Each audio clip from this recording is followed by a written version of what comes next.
ខ្ញុំបាទឈ្មោះផាត់ចម្រុងសូមគោរពជម្រាបសួរលោកគ្រូអ្នកគ្រូសាស្ត្រាចារ្យនិងសិស្សានុសិស្សទាំងអស់ថ្ងៃនេះខ្ញុំមានកិត្តិយសសូមមកធ្វើបទបង្ហាញទាក់ទងទៅនឹង Project Messenger នៅក្នុង Project Messenger ខ្ញុំមាន content ចំនួន7 1 Project Overview 2 Problem Statement 3 Key Feature 4 Tool and Technology Use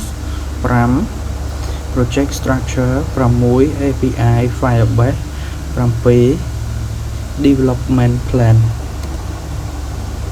តាក់ទងទៅនឹង slide បន្ទាប់នេះគឺនិយាយអំពី Project Overview ដើម្បីបង្កើតកម្មវិធីផ្ញើសារដែលអាចប្រើបានគ្រប់ពេលវេលាពិតប្រាកដ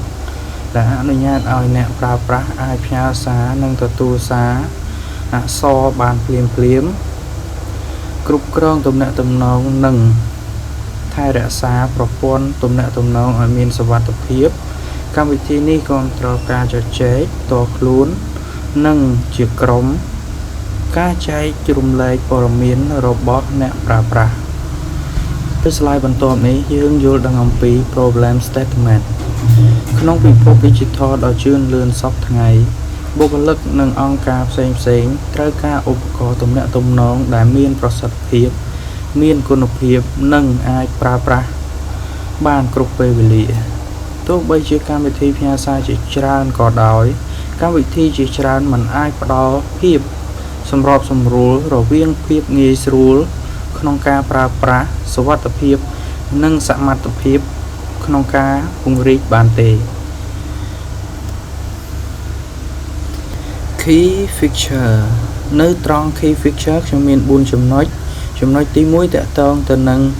Secure Register and Login Email Phone Number of Login ចំណុចទី2តាក់ទងទៅនឹង Password Encryption and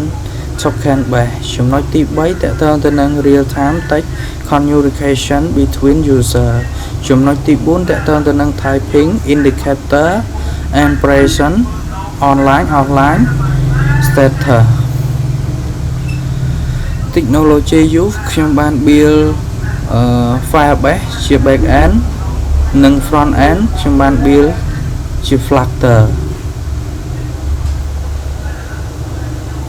Development Plan ខ្ញុំបានធ្វើ Project Structure and Design Database ចំនួន1សប្តាហ៍ API Development ចំនួន2សប្តាហ៍និង Front End Development ចំនួន2សប្តាហ៍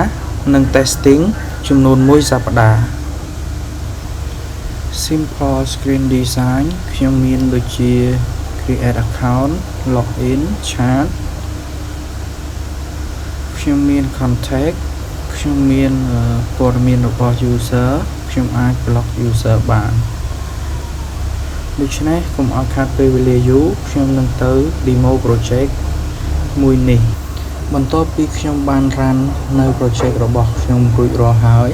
ដូច្នេះខ្ញុំសូម demo project នេះតែម្ដងទី1គឺខ្ញុំមាន sign in ទី2គឺខ្ញុំមាន sign upនៅត្រង់ចំណុច create account នេះគឺខ្ញុំអាចវាយបញ្ចូលបានមានដូចជា full name username email phone number and password ដោយសារខ្ញុំមាន account រួចរាល់ហើយដូច្នេះខ្ញុំសូមចុចមក login វិញខ្ញុំធ្វើការ login ទៅកាន់ user របស់ខ្ញុំដូច្នេះខ្ញុំមាន email ដូចជា rong@gmail.com និង password 1234566qw ខ្ញុំអាច view មើល password របស់ខ្ញុំបានបន្ទាប់មកខ្ញុំធ្វើការ login បន្ទាប់ពី login រួចរាល់ហើយខ្ញុំអាច chat ទៅកាន់ user ឈ្មោះចម្រុងនេះបានដោយសរសេរថា hello តោះមកខ្ញុំធ្វើការ send នៅត្រង់ចំណុចនេះខ្ញុំក៏អាច block user ចម្រុងនេះបានដែរ នៅក្នុងចំណុច tray 3 នេះខ្ញុំអាច block បានអញ្ចឹងខ្ញុំចុច back មកវិញមកបន្ទាប់មកខ្ញុំធ្វើការ sign up មានន័យថាធ្វើការ log out វិញបន្ទាប់មកខ្ញុំ log ទៅកាន់ user ឈ្មោះថាចំរងនៅក្នុង user នោះប្រហែលជាខ្ញុំដាក់ចំរង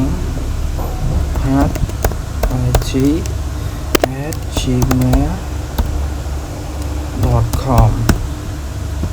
password 12345 បាទនេះគឺជា user ខ្ញុំ log អំបញ្ញមិញនេះគឺឃើញថាគាត់ឆាតមកមួយអញ្ចឹងខ្ញុំឆាតទៅវិញថា hello hello bro ឬក៏ hello បងហើយក៏ខ្ញុំមាន emoji ដោយសារក្នុងនេះអត់សូវមានច្រើនទេដូច្នេះខ្ញុំធ្វើការ back មកវិញខ្ញុំធ្វើការ log out ទៅ user រងអំបញ្ញមិញវិញ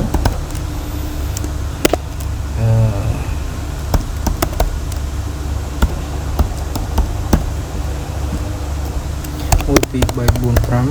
6 QW អូខេឃើញគាត់ឆាតមកអញ្ចឹងនៅក្នុងការ presentation របស់ខ្ញុំត្រូវបានបញ្ចប់ខ្ញុំសូមអរគុណលោកគ្រូអ្នកគ្រូសាស្ត្រាចារ្យនិងសិស្សានុសិស្សទាំងអស់ដែលបានទស្សនាវីដេអូមួយនេះ